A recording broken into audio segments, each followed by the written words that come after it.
গৈছা মানুহক খোৱা খোপাই এনে পেলনি গৈছে বাথৰুমৰ পানী খোপাই এতিয়া এনে খৰচ হৈ আছে কেলে তোমাক পঠিয়াব লাগিছিলে নেকি ঘৈণীয়েকৰ সলনি যেনে পাছে গিয়েকে খাইছে কি কথা আছে হাতে গিৰিয়েৰে তই অকল মোৰ ৰুমতহে বাহিৰততো মোৰ অকলে ছিঙি দিম মই মোৰ মানে ভেলি গুটিয়ে নাই কথা ক'লেই ৰ'বাচোন ৰ'বা চমাদা কওক তোমাৰ পৰা মই 10 টকা এটা পাওঁ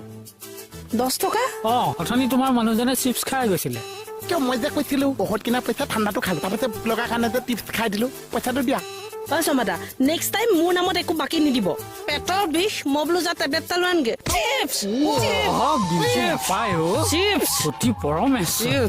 পায় চমদা পায় বেলেগৰ কাৰণে প্ৰতি পম মিছ মই হৈছো প্ৰতি পম খেচ মোক পায় শুনিলে কথা মই তাক টেবলেট এটা আনিবলৈ পঠালো নাপায় এইবোৰ বাও পায় ন ঘটবা তোক আকৌ আজি মই আতি চাম এনেকুৱা চমাদাই এক মই বজাম